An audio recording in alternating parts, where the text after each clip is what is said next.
নিশা কিচেনে তোমাদের সবাইকে ওয়েলকাম। তো আজকে আমি রেসিপি করতে চলেছি। তো এখন হলো বর্ষা সিজন, এই কচুতে আর না খেলে হয়। তবে আজকে কচু দিয়ে চাকুলি বানাবো না, কচু দিয়ে চারা পোনা দিয়ে পাতলা একটা সবজি রান্না করব, মানে মাছের ঝোল। তো কচুটাকে আমি কেটে নিচ্ছি প্রথমে। এটা হচ্ছে একদম লাগানো কচু, একদম সাদা কচু আর কি, দূর আছে দেখো, কাপড়ের দূরের মতো। খুব সুন্দর কচুটা। তো এর থেকে ভালো হয় মানে কালো কচুটা। তো এই কালো কচুটা পাওয়া যায়নি, তো এই সাদা কচুটাই নিয়ে আসছি। তো সাদা কচুটা আবার একটু মিষ্টি মিষ্টি ভাব হয়, তার জন্য আমি আজকে চারা পোনা দিয়ে রান্না করব। একদম হালকা পাতলা গরমে গরমে তো একদম মশলাপাতি একদম খুব একটা খাওয়ার ইচ্ছে নেই, তাই জিরা গুঁড়ো দিয়ে একদম পাতলা রান্নাটা করবো। কচুগুলোকে ছুলে নিচ্ছি, ছুলে সুন্দরভাবে কেটে নেব একদম আলুর মতো করে। এরকম সাইজ করে কেটে নিচ্ছি আমি আলুর মতো করে। এই কচুর চাকুলি খেতে কিন্তু ভীষণ ভালো লাগে, তবে আমাদের গ্যাস্ট্রিকের খুব প্রবলেম, তার জন্য খুব একটা খাওয়া হয় না, মাঝে মধ্যে খাওয়া হয়। এর আগে আমি চাকুলির রেসিপি করে দেখিয়েছি তোমাদেরকে। তো আজকে আমি দেখাচ্ছি এটা দিয়ে কেমনে মাছ দিয়ে ঝোল করা যায়। রেসিপিটা দেখার জন্য অনুরোধ রইল ফার্স্ট থেকে লাস্ট অবধি।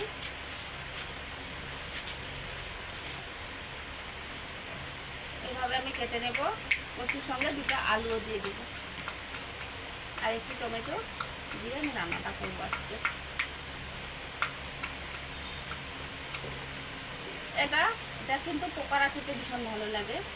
এটা বড়া করলে একদম কুচি করে পোলে তারপর বড়া করলেও ভালো লাগে। তো আমি একদম নিচেরটা দেবো না, রেখে দেবো, অন্যদিন আমি এটা বড়া করে খাবো। নারকেলের বড়ার মতো টেস্ট আসে।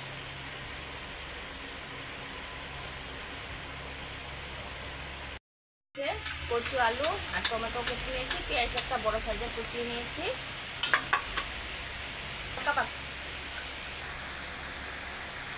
তো এবার চলো সরাসরি চলে যাই রেসিপিতে। মানে রান্না করতে চলে যাচ্ছি। তো দেখো বন্ধুরা, চারা পোনা মাছ আছে এখানে, আর আছে সরপুঁটি। তো আগের থেকে একদম ধুয়ে কেটে সাতলিয়ে রেখে দিয়েছিলাম, মানে ভাজা ভাজা করে। তো এবার রান্নাটা করব কচু দিয়ে। এদিকে কড়াই বসিয়ে দিচ্ছি, কড়াইয়ের মধ্যে সরষের তেল দিয়ে দেবো প্রথমে। তেলটা কিছুক্ষণ গরম হতে দিতে হবে। তেলটা খুব ভালো করে গরম হয়ে গেছে, খুব ভালো করে। তো এর মধ্যে গোটা জিরা দিয়ে দিচ্ছি। পেঁয়াজগুলো একটু পুরা পুরা হতে হয়, তাহলে ভালো হয় দেওয়াটা। একদম ফেটে ফেটে অল্প পুরা পুরা হয়ে গেছে, তার মধ্যে পেঁয়াজ কুচিটাও দিয়ে দিচ্ছি।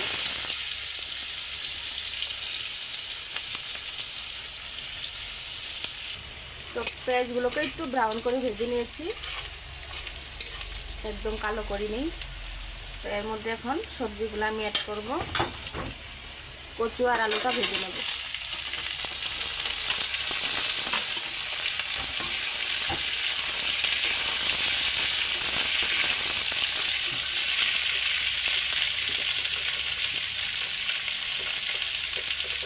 এর মধ্যে পরিমাণ মতো নুন দিয়ে দিচ্ছি,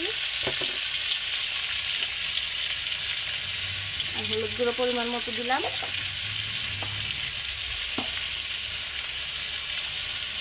জিরা গুঁড়োটা দিয়েছি 1.5 চামচের মতো, কারণ শুধু জিরা গুঁড়ো দিয়ে বানাবো, আর কোনো মশলা অ্যাড করবো না। এবার একটু সুন্দর করে ভেজে নেব, সবজিগুলো ভালো করে কষিয়ে নেব একটু।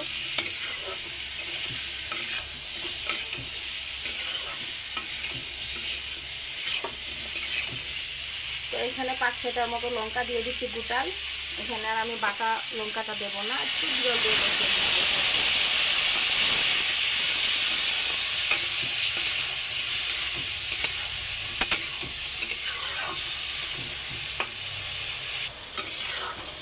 তো একটু ঢাকনা দিয়ে রাখবো, তাতে কচুগুলো আলুগুলো সুন্দর করে সিদ্ধ হয়ে যাবে, মশলাটাও সুন্দরভাবে ফুলে যাবে।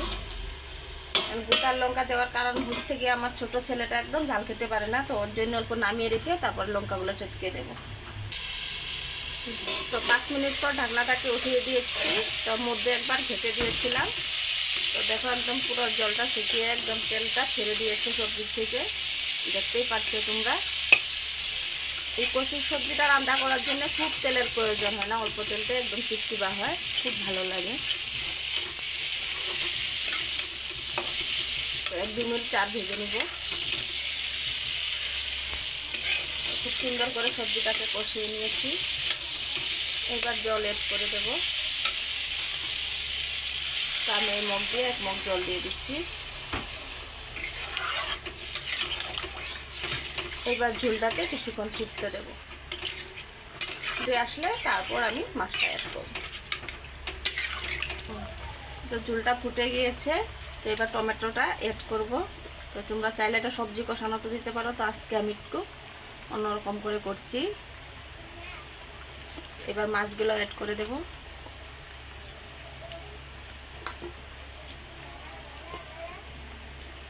রান্না প্রায় শেষের দিকে, তো আর একটু ফুটলে কিন্তু হয়ে যাবে। 5টা মিনিট ফুটতে দেব, যাতে মাছের ফ্লেভারটা সুন্দর করে এসে যায় আর মাছগুলো খেতে একটু নরম নরম হয়। তার জন্যই কিছুক্ষণ ফুটাবো। আর তো দেখতে দেখতে রেসিপি শেষের দিকে বন্ধুরা। তো আমার রেসিপিগুলো কেমন লাগে একটু কমেন্টে বলো, আর কে কোথার থেকে দেখছো একটু কমেন্টে বলো। আর আমার রেসিপিগুলো যদি তোমাদের ভালো লাগে লাইক কমেন্ট শেয়ার অবশ্যই করো। আর যদি আমার চ্যানেলে নতুন হয়ে থাকো সাবস্ক্রাইব করতে একদম ভুলবে না, কারণ তোমাদের একটা সাবস্ক্রাইব আমাদের জন্য অনেক কিছু। তো একটা সাবস্ক্রাইবের জন্য কঞ্জুসি না করে একটা সাবস্ক্রাইব করে দিও প্লিজ। ছেলের জন্য সবজিটা নামিয়ে রেখে এবার আমি লঙ্কাগুলোকে সবজির থেকে উঠিয়ে নেব, নিয়ে অল্প চটকিয়ে দেব। তাহলে কিন্তু বড়দের খাওয়া হয়ে যাবে, ছোটদের খাওয়া একসঙ্গে হয়ে যাবে। তো আলাদা রান্নার কোনো প্রয়োজন হবে না। তার জন্য আমি ইজিলি এই রেসিপিটা করছি, যাতে তোমরাও সহজভাবে এইভাবে রান্না করতে পারো, আলাদা আলাদা না করে একই সঙ্গে রান্নাটা হয়ে যাবে। বাচ্চারাও খেয়ে নেবে, ঝাল লাগবে না, আর বড়ো মানুষরাও ঝাল সহকারে খেতে পারবে একদম। এবার লঙ্কাগুলিকে চটকে দেব। হাতা দিয়ে এইভাবে করলে কিন্তু সুন্দরভাবে চটকে যাবে। লঙ্কাগুলোকে চটকে নিচ্ছি। লঙ্কাগুলি চটকে নিয়েছি, এবার সবজিতে সরাসরি দিয়ে দেব। একটু সবজি উঠায় দিয়ে দিচ্ছি, কারণ থালাটা একদম পরিষ্কার হয়ে চলে যাবে। এবার আর 1 মিনিট ফুটিয়ে নামিয়ে দেব।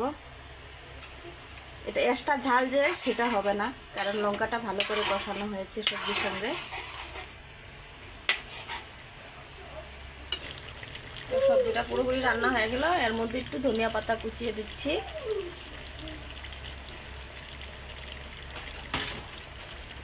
এটা বিলাতি ধনিয়া পাতাটা, লোকাল পাওয়া যাচ্ছে না এখন বর্ষার সিজন, তাই এখন বিলাতি ধনিয়া পাতাটাই মার্কেটে অনেক বাড়াইছে। তো আমি বিলাতি ধনিয়া পাতাটা নিয়ে আসছিলাম।